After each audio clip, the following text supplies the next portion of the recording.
Friends, welcome back to my channel. இன்றைக்கி நம்ம என்ன செய்ய போகிறோம்னு பார்த்தீங்கன்னா ப்ரான் பிரியாணி தான் செய்ய போகிறோம். வாங்க எப்படி செய்கிறதுன்னு பார்க்கலாம். இப்போ நம்ம வீடியோக்குள்ளே போகலாம்.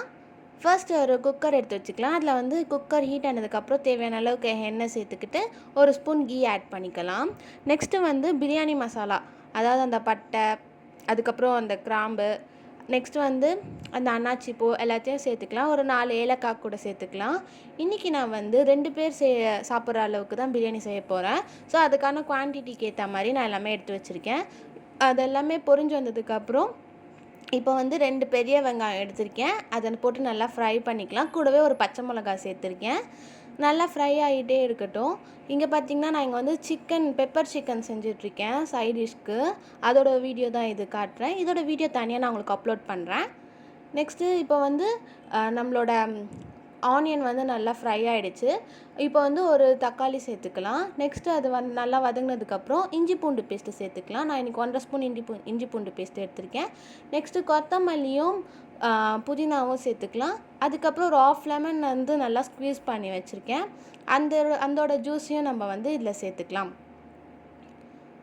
பாருங்கள், ஆஃப் லெமன் கொட்டை இல்லாமல் எடுத்து வச்சுருக்கேன். அதை நம்ம சேர்த்துக்கலாம். நெக்ஸ்ட்டு வந்து நல்லா அது வந்து வதங்கட்டும். அதுக்கப்புறம் பார்த்திங்கன்னா ஒரு 2 ஸ்பூன் கர்ட் சேர்த்துக்கிறேன். அதை நல்லா மிக்ஸ் பண்ணி விட்டுக்கலாம். நல்லா மிக்ஸ் ஆகி வந்ததுக்கப்புறம் அது பாருங்கள், தண்ணி நல்லா விட ஸ்டார்ட் ஆகிடுச்சு.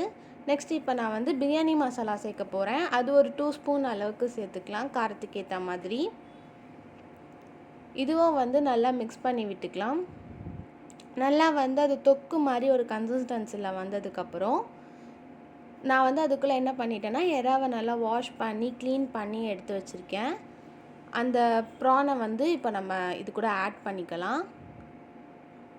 நான் இன்றைக்கி வந்து ஒரு 1 kg ப்ரான் எடுத்திருக்கேன். இந்த அந்த 1 kg ப்ரான் நான் நல்லா ஃபுல்லாக க்ளீன் பண்ணி எடுத்து வச்சுட்டேன், மஞ்சத்தூள் உப்பெல்லாம் போட்டு. இதுக்கப்புறம் நல்லா அந்த தொக்கு கூட நல்லா மிக்ஸ் பண்ணி விட்டுக்கலாம். நான் வந்து 1.5 ஆழாக்கு அரிசி எடுத்திருக்கேன். அதுக்கு வந்து 3 டம்ளர் தண்ணி இப்போ ஆட் பண்ணிக்கலாம். பாருங்கள், இப்போ வந்து 1 டம்ளர் 2 டம்ளர் 3 டம்ளர் 3 டம்ளர் தண்ணி ஆட் பண்ணிக்கலாம். இது நல்லா கொதித்து வந்ததுக்கப்புறம் நம்ம வந்து அரிசி சேர்த்துக்கலாம். பாஸ்மதி அரிசி தான் நான் இன்றைக்கி எடுத்திருக்கேன். பாருங்கள், கொதித்து வந்துருச்சு. இது 1/2 hour நான் ஊற வச்சுருந்தேன்.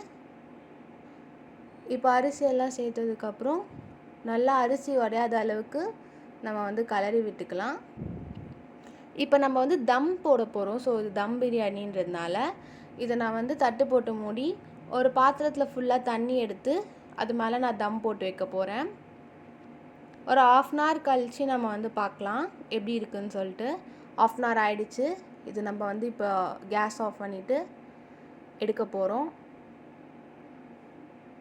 பாருங்கள் எவ்வளோ சூப்பராக வந்திருக்குன்னு சொல்லிட்டு. அரிசி எல்லாமே உதிரி உதிரியாக வந்திருக்கு. உங்களுக்கு பார்த்தாலே தெரியுதுன்னு நினைக்கிறேன். அவ்வளோ சூப்பராக இருந்தது சாப்பிட்றதுக்குமே. இதை வந்து நம்ம இப்போ பிளேட்டில் எடுத்து வச்சு சாப்பிட போகிறோம். பாருங்கள், தொட்டுக்க ரைட்டாக, அதுக்கப்புறம் பெப்பர் சிக்கன். இவ்வளோதான் கைஸ். நீங்களும் வீட்டில் இந்த மாதிரி செஞ்சு பாருங்கள். தேங்க்யூ ஃபார் வாட்சிங். பாய் பாய்.